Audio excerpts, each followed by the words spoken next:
and I'm with Guy Cooper, the healthy car guy. And, I'll just let Guy tell us what he does because it's so interesting. Go ahead, Guy. Good stuff. Thank you, Marcus. I've actually had a mechanic shop for 25 years. I actually sold it 2 years ago, really to help consumers avoid unnecessary auto repair. And there's three basic types of unnecessary auto repair. There's the criminal repair that we all know about, where somebody does something that they shouldn't have done in the first place that we didn't really need, or they just don't do the job correctly. There's also incompetence, where somebody doesn't know what they don't know, which is pretty scary.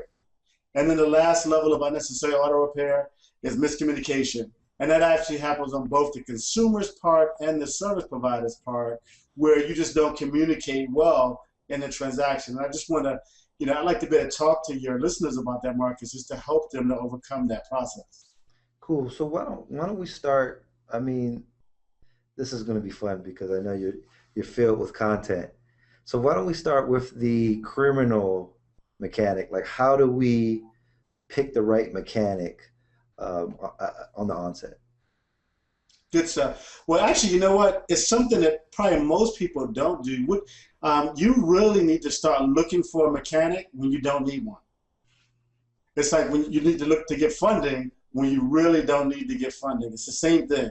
You need to start interviewing that person, ask them questions, make sure that you fit, that you can ask the questions that you have, and they're willing to answer those questions, because a good service provider brings a strong educational component.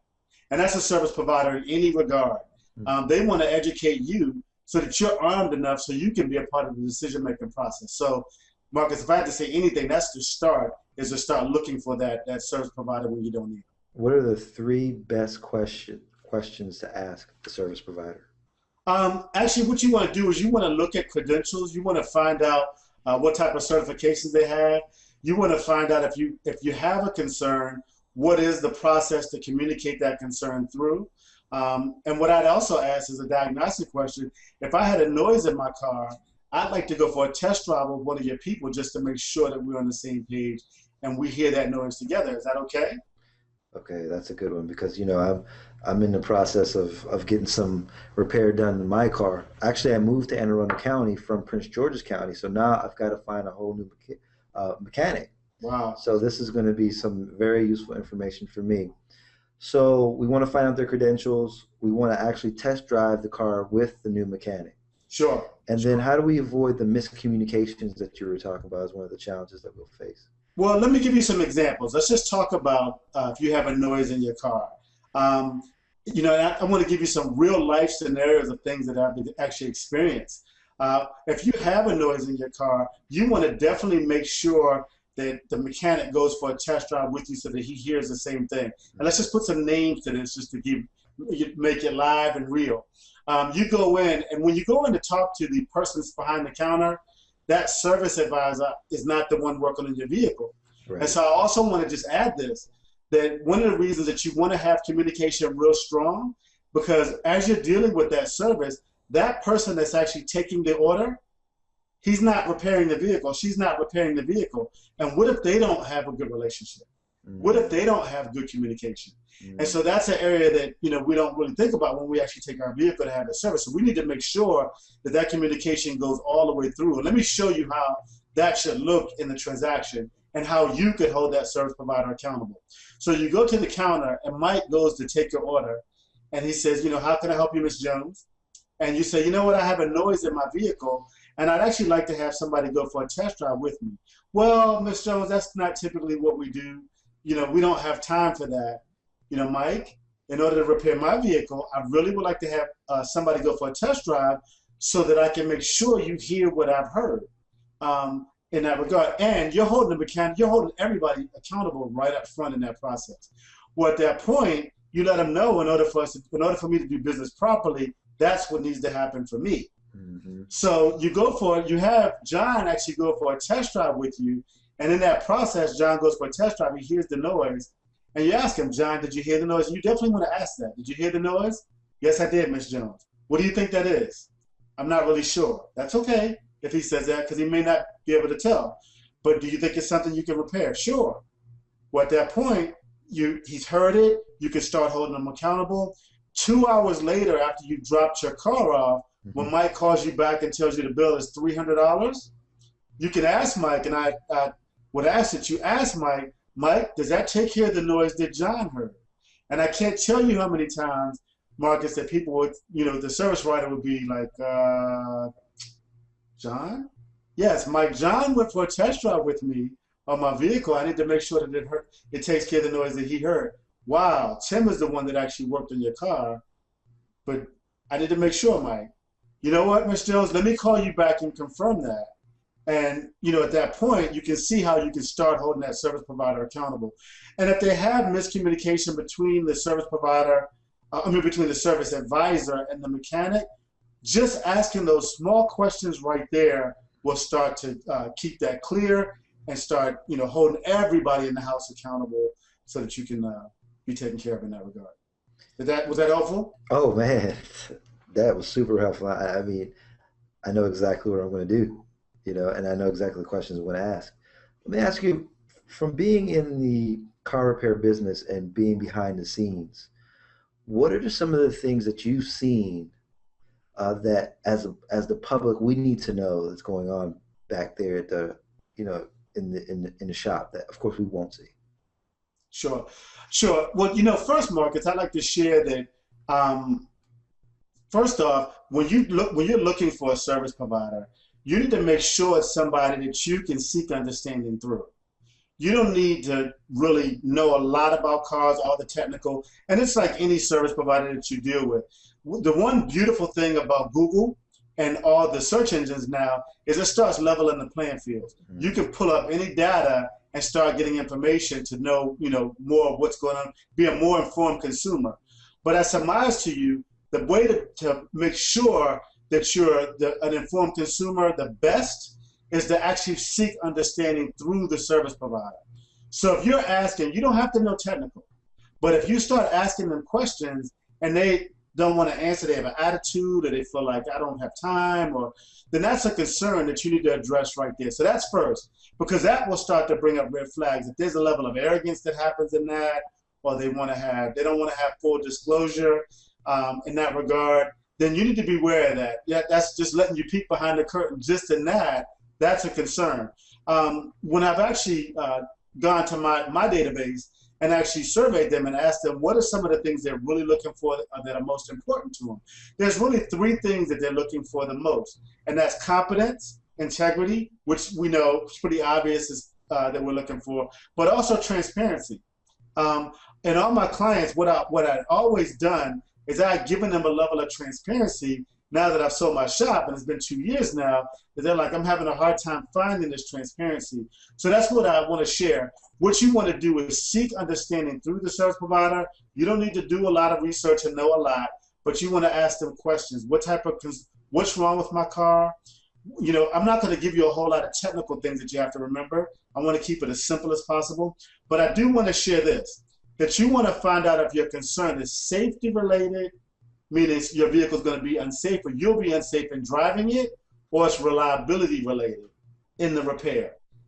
Because if it's something that's safety related and reliability related, and you want to ask those two questions, if it is, at that point, you want to say why or how, and let them start explaining the details in that regard.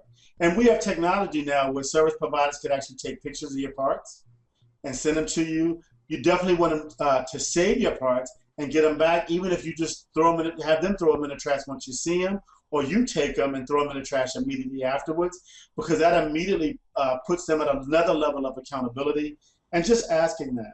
And if I could just say also, in every industry, we move in specifications. You have specifications that you need to move in your industry to make sure that you're moving in best practices. It's the same in this industry as well. There's specifications. If they tell you that your brakes are low, you want to ask, well, what are the specifications? You don't even need to know what they are. They may say your brakes are 2/32. You don't need to really, you don't necessarily know that detail. You don't really need to know, but you want to ask that to make sure that they do, and to make sure that they give you that detail, and have them put that on the invoice as well.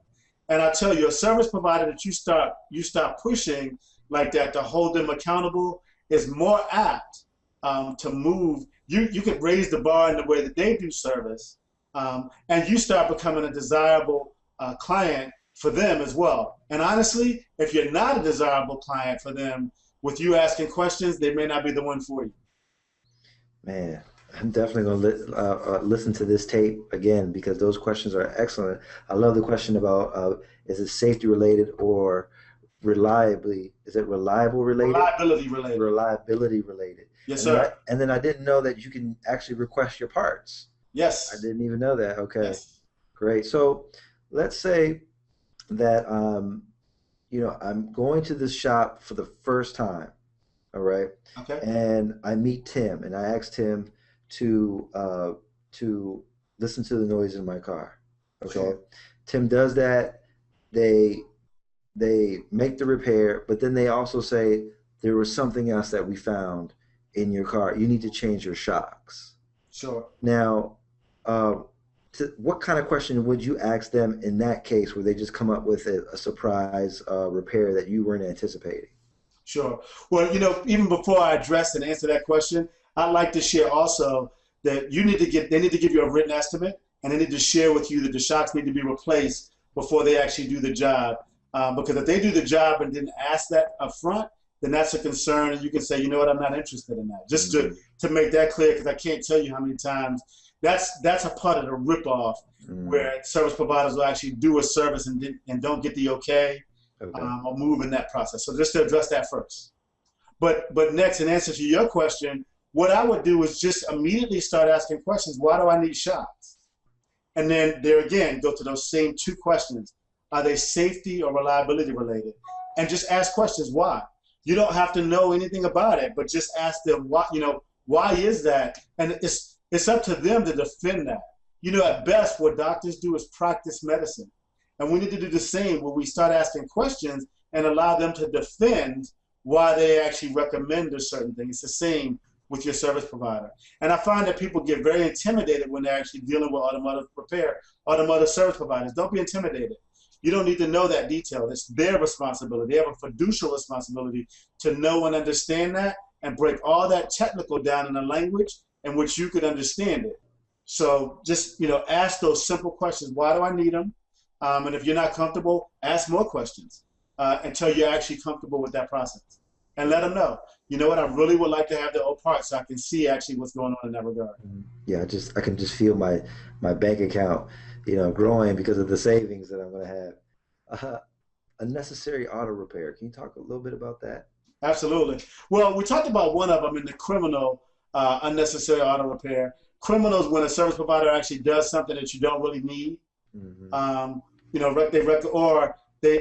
mean, that's the bottom line. They just do something that you don't really need as far as a service. And just asking those questions will start to disseminate whether somebody's moving to be honest or not. Because it's hard to be honest if somebody's asking you questions and seeking understanding through you. If I could just say it, this way, I don't know plumbing, but I know lying real good. And if I start asking the right questions, Right. I pin people in those questions many, many times, and I've taught people to pin people in that regard as well. So, Hmm. so that's the first level, and asking questions will actually help to protect you in that regard.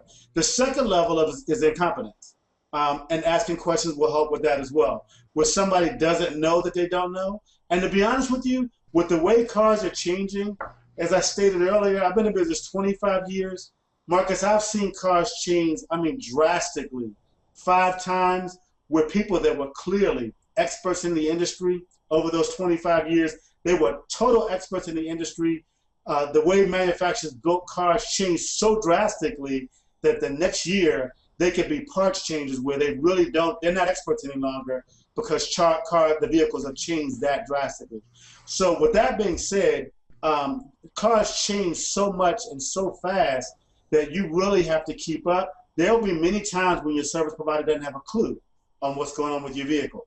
They need to be able to tell you that and disclose that information and let you know that, you know what, I'm not really sure what's wrong with your vehicle, but I think I can find it. Let me check it out and see where I stand in that regard. So don't feel bad or don't be scared if your service provider comes back and tells you that they don't know or don't have a clue on what's wrong. That's actually somebody that's actually moving in competence. because there's so many service providers that don't really feel like they can tell the consumer, they can tell you that they don't know, or that they don't have a clue, and Right. they may start throwing parts at it. And I'm gonna tell you, I've seen that in every echelon of this industry: dealerships, independent repair shops, mom and pop shops, national chains. Be careful. Just because you go to a dealership does not mean they know. Actually, there's a lot of technicians in the dealership that don't know, but what they have at their disposal is that $2 million inventory where they can go in the parts room, pull a part off the shelf, plug it in your car, and see if it works and play that hit or miss game. Wow. Wow. So that's the inside scoop. Yes, sir. Let's peek behind the curtain. Hey, I'm so I want to say overwhelmed, but I'm also very thankful that you've been able to give us the questions that we need to ask. I believe that questions are the answer, and I want to thank you so much for your your insight and your advice. I know you have a new website, a new product that you're putting out to help regular Joes like myself. Do you want to elaborate a little bit about that? Sure, sure. The website is thehealthycarguy.com. That's thehealthycarguy.com. And that website is primarily to help eliminate the anxiety of actually having your vehicle repaired. We're actually building a mobile app right now so that you can have 30-second to 2-minute videos that you watch beforehand, before you actually go to have service. But if you're not able to do that, you could actually watch those videos in the parking lot of your service provider and learn how to have the decision-making questions that you need to have and the process that you need to actually move and to be protected by your service provider. Just like anything, Marcus, what we need to have is predetermined thought. In everything we do, where we're successful, we probably don't think about it in that regard, but there's predetermined thought that we have and actually in order to go forward. Because honestly, education is nowhere near as expensive as ignorance. And so what I really want to do is help educate people, both the consumer and the service provider, on how to be taken care of. And so this product that I have is very holistic. I teach you, the consumers, how to be protected and how to be taken care of, but I also go to service providers and I teach them what you're looking for, and I join the two, and I certify service providers so that they can actually take care of the consumer properly. And we're building an advocacy process as well, where we'll be the liaison between you and the service provider to make sure that that transaction went well. And with that being said, I'd like to also say, when you go to a service provider, you want to find out what their process is. I talked about it a little bit up front, but what their process is if you have a concern, and how we work it out and talk it through, what their warranties are. You want to make sure there's a written guarantee. You want to make sure that they give you a written estimate before they actually do any repair in that regard as well. I also didn't talk about, well, I did talk about the last level of miscommunication, which was last level of unnecessary auto repair, which is miscommunication as well. So. I feel free to go into that. I mean, we've got time. Go ahead. Well, with miscommunication, you really just want to I don't know how to put it you want to just ask the questions that you have. Okay. The questions that are in your head. Do not be intimidated. Don't feel like I've talked to so many people that felt like, you know what, I don't feel like I know what to ask. I feel incompetent in that way. I feel like I'm going to ask stupid questions. They're no stupid questions, because it's their responsibility to break all that technical down and bring it in a language that you understand. So ask whatever questions you have. Why do I need it? And if they don't satisfy that, say, I really don't understand still. I really want to understand, because you really need to be a part of that process. I was talking to my niece the other day, and we were joking, but she was saying, she's seen me go into places, and people are they're like, well, you ask how much it is. Well, how much do you have? Whoa, whoa, whoa. It's not predicated upon what you have. It's what it costs. And I just want to share that based on what happened. Let me share another story, something that personally happened with me. As I stated, I don't have the shop any longer, but I put an Interstate battery in my vehicle probably 8 months ago, Marcus. And Interstate has a national warranty where they'll warranty that battery for the life of the battery. But for 2 years, Interstate will replace that battery. If that battery goes down for any reason, no questions asked, Interstate will replace that battery. Well, right around the corner from me, there's a Midas, and I looked up on the Interstate's website to find out, where the closest dealer was to me. That Midas actually carried those batteries that I was looking for. So I called the Midas and I basically asked, do you have my battery? And they said they did. And I said, I'd like to actually come in and have the battery warranty. So she asked my name. And when she asked that, I realized what she was doing was she was going to look me up in a database. And I said, you know what, ma'am, I've never been there. What I want to do is I want to have my Interstate battery warranty. I realize that you're going to need proof that, I purchased the battery and that it's under the 2-year mark to replace it. I have my receipt and all the proof that you need in that regard. And she said, I still need your information. And if you didn't buy it from here, I can't service it here. Well, one of the reasons for buying that nationally warranted battery is to be able to have it nationally warranted anywhere, right? Mm-hmm. So at that point, I was like, so I made her aware, this battery is nationally warranted by Interstate. And if you don't honor that, then you're not moving, you're breaching, the contract you have with Interstate. And so I'm sharing that to share that, so that you know that language and be able to share that. So from there, she basically said, there's nothing I can do, really. And so she said, you know what, let me call my manager and call you back. So she called me back and the manager said, there's nothing they can do. And I said, that's really a concern because it's a nationally recognized, it's a nationally warranted battery. So at that point, and they just, she started getting, pretty nasty with me at that point. And I was very professional and diplomatic because I knew my rights and I knew what I could do. So at that point, I hung up the phone and I called Interstate and I said, you have a dealer that's not willing to honor your nationally recognized warranty. And I have a concern with that as a consumer purchasing your product. And they said, really? Where is that dealer? So I told them where the dealer was, gave them my information, gave them their phone number and their information. The Midas dealer, the service provider, called me back and said, Mr. Cooper, we will be more than happy to replace your Interstate battery if you bring it into us. So I want to share that, Marcus, to share that most parts that you purchase now have nationally recognized warranties. And so, I didn't even think about this, but what you want to do is you want to ask what the warranty is and make sure that you find out, is it nationally recognized? So that you can hold the service provider accountable even with the nationally recognized company, distributor as well in that product. So hopefully that's helpful to you. I've shared that with a number of people that was invaluable information for them. So, man, it's all helpful, guy. And so we can get more information about your industry, about this topic at your website. Absolutely. Great, great. Absolutely. Hey, guy, I want to thank you so much for your time, brother. I Thank you. appreciate your content, appreciate your knowledge, and I want to encourage everyone. Everyone has a car. I know I do.